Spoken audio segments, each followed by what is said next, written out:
세계 최초 바이오 테러리즘 사건의 정체, 그리고 그 이후 세상은 공포의 도가니에 빠져들어간다. 지금의 크림반도인 카파의 몽골군이 쳐들어왔다. 카파에서 전쟁을 치르는 공방전 중 원인 모를 전염병이 몽골군의 전염이 되고 이로 인해 퇴각을 결정한다. 철통방어하고 있는 카파성의 투석기로 죽은 시체를 던져버리고 떠나는데 그 이후 검게 변한 시체로 인해 오한이 들고 열이 오르고 두통과 구역, 구토 증세를 보이더니 얼마 안 있어서 검게 썩어들가고 죽어가기 시작한다.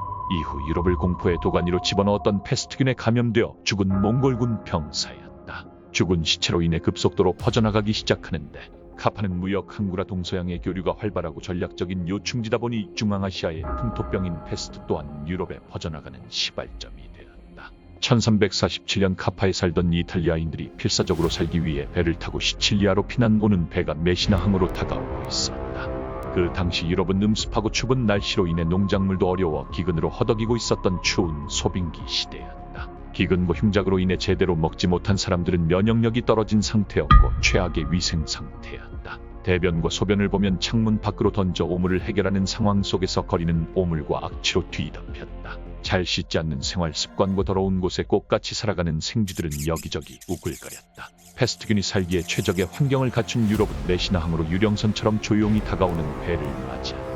그 배 안에는 죽은 시체들이 여기저기 뒹굴려져 있었고 겨우 살아남은 사람들도 며칠 만에 다 죽었다. 시체들은 온몸이 부풀어오르고 시커멓게 변한 피부와 피고름으로 범벅되어 죽은 시체들로 가득했다. 메시나항으로부터 퍼져나간 패스트균이 2에서 3년 만에 유럽 전역 퍼졌어. 약 2억 명이 사망한다. 세상에 종말이 왔다고 여겼을 정도로 급속도로 퍼져나가는 패스트균은 숙조 없이도 흙에서 생존하고 사람이나 쥐들을 전염시키고 패스트에 걸린 쥐들 몸에 붙은 쥐벼룩은 사람에게 옮겨가 전염시켰다. 쳐다만 봐도 패스트에 걸린다는 말이 나올 정도로 패스트균은 비말로도 전염이 가능해서 공기 중으로 빠르게 확산되었다. 패스트에 걸리면 고열이 나고 패스트균이 혈관으로 침투해 혈액을 응고 장애를 일으켜 피가 통하지 못해서 신체 말단 부분부터 썩어 들어간다.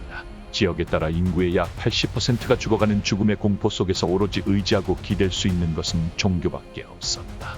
기도만이 살 길이라며 대규모 집회를 열어 기도를 하고 죄를 씻어내기 위해 우통을 벗고 채찍질하며 거리를 돌아다녔다. 어느 날 갑자기 찾아온 죽음의 전염병은 신의 분노라 여기고 종교에 의지하여 간절한 기도와 자해의 회개에도 불구하고 끊임없이 찾아오는 죽음은 계속되었다.